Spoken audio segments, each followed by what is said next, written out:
अस्सलाम वालेकुम। अमेरिका में इमिग्रेशन का इशू आज से है या कि फिर काफ़ी टाइम से है कि इसकी हकीकत हमें थोड़ी सी मालूम ही नहीं है। लेकिन इस टाइम ये इशू क्यों उठाया गया कि डोनाल्ड ट्रंप जो आए हैं, इलेक्शन जीते हैं, उनका रीज़न भी था कि ये जो टाइम है, इसी टाइम में ये इशू उठाया गया। इसके हवाले से एक छोटी सी वीडियो बना रही हूँ, यहाँ पे थोड़ा सा आप लोगों को बता दूँ कि ये अमेरिका का एयरपोर्ट है, इंटरनेशनल फ़्लाइट थी और कहीं जा रहे थे, तो थोड़ी सी आप लोगों को दिखाऊंगी एयरपोर्ट एंड ट्रेन ट्रैक्स। ठीक है, ट्रेन दिखाऊंगी आप लोगों को यहाँ पे। आप लोग मेरे व्लॉग को एंजॉय करें। आते हैं टॉपिक की तरफ। अमेरिका में इमिग्रेशन का इश्यू आज से नहीं है, काफ़ी सदियों से बना हुआ है।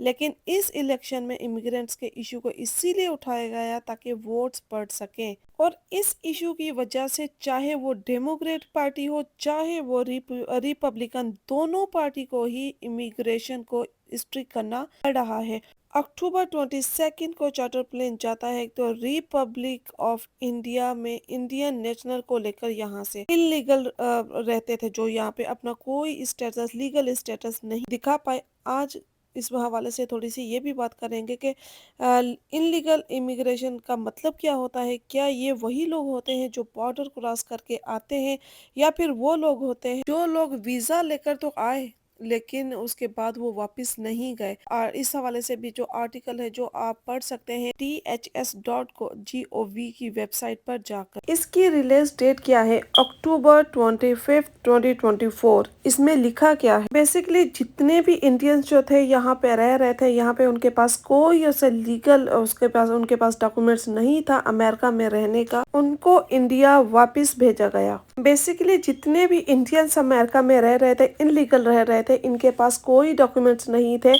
तो उन लोगों को वापस डिपोर्ट कर दिया गया, उन लोगों को वापस भेज दिया गया। पूरा ऑपरेशन कंडक्ट किया गया। तो ये पूरा एक ऑपरेशन था, उसको कंडक्ट किया गया विद इंडियन गवर्नमेंट के साथ मिलकर। ये अनक्लियर है कि कितने इंडियंस को है डिपोर्ट कर दिया गया। ये क्लियर है कि जून के महीने से लेकर तकरीबन 1 लाख इंडियंस को डिफरेंट डिफरेंट कंट्रीज में जो वो वापस डिपोर्ट किया गया, जिसमें इंडिया भी आता है। मुझे डिफरेंट डिफरेंट कंट्री से जो लोगों को भेजा है तो उसमें इंडिया का नाम भी आता है। इलीगल इमिग्रेंट्स, ये टर्म्स आप लोगों ने बहुत बार सुनी होगी। इवन अभी जो रिपोर्ट्स आई है उसमें DH ने जो फ्लाइटें वापस भेजी हैं, काफी ज्यादा कंट्रीज में जो फ्लाइट भेजी है उसमें ये चीज भी बताई गई है कि जो यहाँ पे अमेरिका में काफी ज्यादा जो है वो लीगल नहीं रह रहे थे, वो इनलीगल यहाँ पे रह रहे थे, इसीलिए उनको भी डिपोर्ट कर दिया गया। तो इनलीगल इमिग्रेंट्स ओनली वो लोग नहीं होते, सिर्फ वो लोग नहीं होते जो बॉर्डर क्रॉस करके आते हैं, वो लोग भी होते हैं जो यहाँ पर आते तो ज़रूर है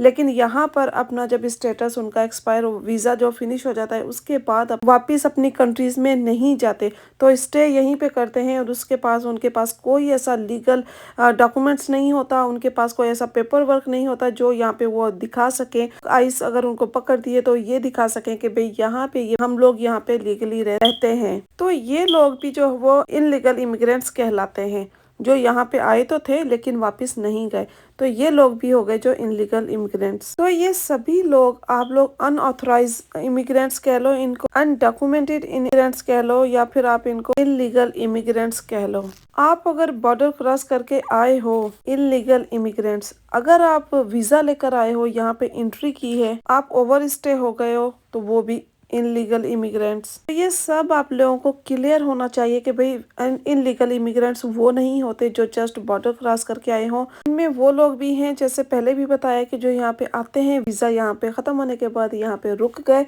यहाँ पे उनके पास कोई ऐसा लीगल जो डॉक्यूमेंट्स नहीं है, कोई ऑथराइजेशन नहीं है यहाँ पे रुकने की, तो वो भी इनलीगल इमिग्रेंट्स हो गए। तो ये बात आप लोग ज़रूर क्लियर कर लें कि ओनली जो बॉर्डर क्रॉस करके आते हैं उनको ही इनलीगल इमिग्रेंट्स नहीं कहा जाता। इनलीगल माइग्रेशन बहुत बड़ा इशू है अमेरिका में, और ये इशू आज से नहीं है, काफ़ी सदियों से है। इसमें इनलीगल जो बॉर्डर क्रॉस होती है, डोनाल्ड ट्रंप या उनकी पार्टी मास डिपोर्टेशन की जो वो बात कर रहे हैं, तो इस मास डिपोर्टेशन में वो लोग नहीं है ओनली जो सिर्फ बॉर्डर क्रॉस करके आए हैं, इसमें वो लोग भी आते हैं जो एक टाइम पर आप कह लें कि जो वीजा लेकर लीगली तौर पर यहाँ पर आए थे। लेकिन उनका वीजा एक्सपायर होने के बाद वो लोग वापस नहीं गए। तो ये मास डिपोर्टेशन में सभी लोग जो है वो कवर होते हैं, खाली वो लोग नहीं होते, सभी लोग जो है वो कवर होते हैं। काफी लोगों को यहाँ पे ये मिस्टेक से लगता भी है कि जो ओनली बॉर्डर क्रॉस करके आ रहे हैं लोग जो आते हैं तो वो ही इनलीगल हैं, ओनली वो लोग जो इनलीगल नहीं हैं। आप लोग जो प्रॉपर इनकी वेबसाइट है वो जाके अगर आप लोग रीड करते हैं तो आप लोगों को ये कंफ्यूजन खत्म होती है कि भी कौन कौन से लोग जो हैं वो लीगल हैं